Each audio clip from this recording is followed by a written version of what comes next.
नमस्कार बंधुरा जयीर संसारेर एकटी नतून ब्लगे तोमादेर स्वागतम। एखन सकाल बेला देखो सकाल थेकेई आकाशटा किरम मेघला हये आछे। जानी ना परे रोद उठबे किना, तबे सकाल थेके मेघला आकाश देखे माने चिंता हय जे एखुनी बाच्चारा स्कूले जाबे, बृष्टि आसे नाकि। एदिके गाछ এই গাছটা नतून किने निये एसेছিলাম, एतदिन बसानो हयनि तो कालके बसिए दिएछि। আর এই গাছটাও নতুন, এটাও বসিয়ে দিয়েছি একসাথে, এটাও বসিয়ে দিয়েছি। এদিকে মেয়ের জন্য টিফিনটা রেডি করে নিয়েছি। ওর শরীরটা ভালো না বলে মুখে টেস্টটা কম পাচ্ছে, একটু সর্দি হয়েছে, তাই ভাবলাম আজকে একটু মশলা দিয়ে যদি ম্যাগি ফ্রাই করে দিই খেতে একটু ভালো লাগবে। তাই একটাতে একটু নোনতা নোনতা দিলাম আর একটাতে একটা মিষ্টি জাতীয় খাবার দিলাম। দেখি কি করে, পুরোটা খেয়ে আসবে নাকি রিটার্ন নিয়ে আসবে। যাই হোক, ওর টিফিনটা রেডি করে নিলাম। এবার ওকে রেডি করব, ওর স্কুল যাওয়ার টাইম হয়ে এসেছে। বললাম না আকাশটা মেঘলা, তার মধ্যে যদি বৃষ্টি আসে, এমনিতেই ঠান্ডা লেগেছে, আর স্কুল যাওয়ার সময় বৃষ্টিতে ভিজলে আরও কি প্রবলেম হয়। ওইভাবে সারাদিন থাকলে না ঠান্ডাটা আরও বাড়বে। স্কুলে চলে গেলে তারপরে বৃষ্টি আসুক, অসুবিধা নেই। তো এখন টিফিনটা রেডি করে নিলাম।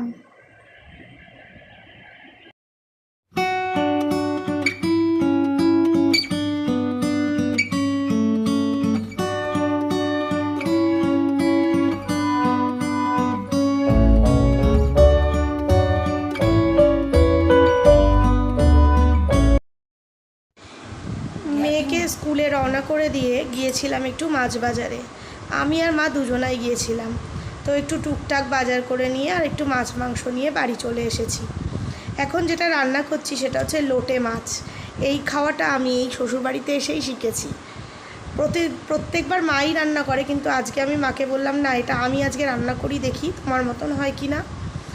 তো প্রথমে আলুটাকে ঝিরি ঝিরি করে কেটে নিয়েছি, পেঁয়াজটাকেও কেটে নিয়েছি একইভাবে, রসুনগুলোকে ঝিরিঝিরি করে কেটে নিয়ে এবার তেলটা গরম হওয়ার পরে এই আলু পেঁয়াজ আর রসুন এই সবগুলো তেলের মধ্যে দিয়ে দিয়েছি। এবার এর মধ্যে টমেটোটাও কেটে দিয়ে দেব, তার মধ্যে দিয়ে দেব খানিকটা নুন। এবার ভালোভাবে আলু পেঁয়াজ আর টমেটো আর এই নুন দেওয়া এটাকে ভালোভাবে কষে নেব, দিয়ে একটু ঢাকা দিয়ে দেব নাড়াচাড়া করে নিয়ে। তাহলে কি হবে, এই নুনটা দেওয়াতে জল বেরিয়ে যাবে, আলু পেঁয়াজটা ভাজা ভাজাও হয়ে যাবে আর নরমও হয়ে আসবে। বেশ কিছুক্ষণ ঢাকা দিয়ে রেখে দেওয়ার পরে এবার সমস্ত ড্রাই স্পাইসেসগুলো দিয়ে দিয়েছি। হলুদ গুঁড়ো, জিরে গুঁড়ো, ধনে গুঁড়ো এই সমস্ত দিয়ে, অল্প একটু লঙ্কার গুঁড়ো, দুটো কাঁচা লঙ্কা সমস্ত দিয়ে আবার ভালোভাবে নাড়াচাড়া করে নিচ্ছি। বেশ খানিকক্ষণ নাড়াচাড়া করে যখন দেখব তেলটা ছেড়ে গেছে, তখন লোটে মাছগুলোর মধ্যে একটু নুন আর একটু তেল আগে থেকেই মাখিয়ে রেখেছিলাম, এবার ওগুলো দিয়ে দেবো। এই মাছটা যেহেতু খুব নরম, তাই দেওয়ার পরে আর খুব বেশি নাড়াচাড়া করব না, তাহলে ভেঙে যাবে। তাই হালকা করে নাড়াচাড়া করে নিয়ে ঢাকা দেব না, গ্যাসের ফ্লেমটা কমিয়ে রেখে দেব। এই মাছটার মধ্যেও যাতে মশলাগুলো ঢোকে সেইভাবেই ততক্ষণভাবে নাড়াচাড়া করে গ্যাসের ফ্লেমটা কমিয়ে রেখে দেব। খানিকক্ষণ নাড়াচাড়া করে নিচ্ছি, যাতে মশলাগুলো মাছের মধ্যে ভালোভাবে না ঢুকলে তো টেস্টটা ভালো আসবে না। তবে মাছটা খুবই নরম, তো তাই খুব সাবধানে করতে হচ্ছে। তো মোটামুটি এইভাবে নাড়াচাড়া করতে করতেই আমার লোটে মাছের তরকারি রেডি হয়ে গেছে। দেখো তেলটাও বেরিয়ে এসেছে এখান থেকে। এটা খেতে খুব অসাধারণ। আমি আগে কোনো দিনও খাইনি বাপের বাড়িতে, আমি এই বাড়িতে এসেই এটা খাচ্ছি প্রথম এতদিন ধরে। তো আমাদের বাড়িতে কেউ খায় না বলে, অভি আমার মেয়ে কেউ খায় না, তাই এটা খুব একটা আমাদের রান্নাও হয় না। আমি আর মাই খাই ভালো, তাই এই সময় রান্না করছি, যেহেতু ওরা খেয়ে দিয়ে স্কুলে, অভি অফিসে সব রওনা দিয়ে দিয়েছে, তাই দুপুরবেলা লাঞ্চে আমরা খাবো বলে।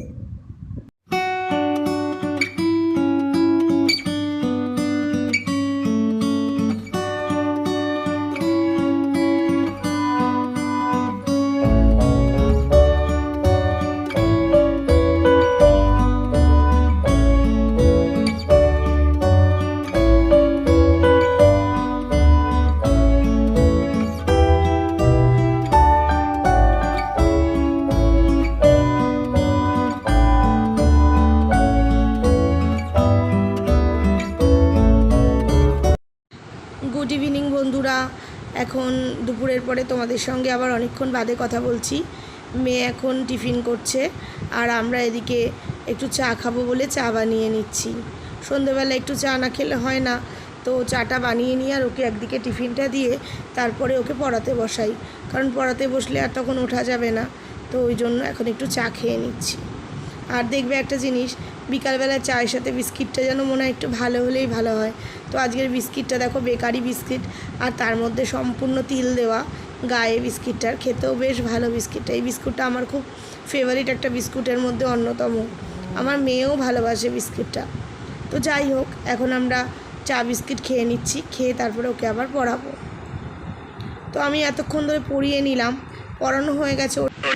স্কুলের কিছু লেখা আছে, ওটা দিয়ে আমি চলে যাচ্ছি এখন কিচেনে, কারণ রাত্রিরও হচ্ছে, রাত্রে ডিনারটা বানাতে হবে। কড়াইয়ে তেলটা বসিয়ে দিয়েছি, এদিকে তরকারিগুলোও ওকে পড়াতে পড়াতে কেটে রেখেছিলাম। তেলটা গরম হয়ে গেছে, এখন এর মধ্যে 5 ফোড়ন দিয়ে নিচ্ছি আর দেবো শুকনো লঙ্কা। বানাবো এখন কুমড়ো আলুর তরকারি। এই তরকারিটা দেখবে নিরামিষ তরকারি হিসেবে খেতেও ভালো লাগে রাত্রের দিকে, আর লুচি পরোটার সাথে খুবই ভালো লাগে, তবে রুটির সাথে হলেও খুব একটা খারাপ লাগে না। তো এখন শুকনো লঙ্কাটাও ফোড়নে দিয়ে দিচ্ছি। এবার তেলটা গরম হয়ে গেছে, এগুলো দিয়ে দিলাম। ফোড়নে দিয়ে দেওয়ার পরে এবার আলুটা দিয়ে দেব।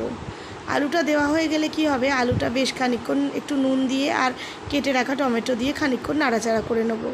আলুটা আগে দিয়ে দেবো এই কারণেই, কুমড়োটা একটু পরে দেবো, নাহলে কুমড়োটা তো গলে যাবে, তাই জন্য একটু পরে দেব। তো এখন ভালোভাবে নুন দিয়ে আর টমেটো দিয়ে আলুটাকে নাড়াচাড়া করে নিচ্ছি। বেশ কিছুক্ষণ নাড়াচাড়া করে নিয়ে তারপরে এর মধ্যে ঢাকা দিয়ে দেব। গ্যাসের ফ্লেমটা কমিয়ে ঢাকা দিয়ে দিচ্ছি, তাহলে কি হবে, আলুটা বেশ নরম হয়ে আসবে। এরপর কুমড়োটা দিয়ে দেব, তারপর জল দিয়ে দিলেই তরকারি রেডি। এই যে আমার তরকারি রেডি হয়ে গেছে। তোমরা ভালো থেকো, সুস্থ থেকো, সাবধানে থেকো। আজকের মতন টাটা।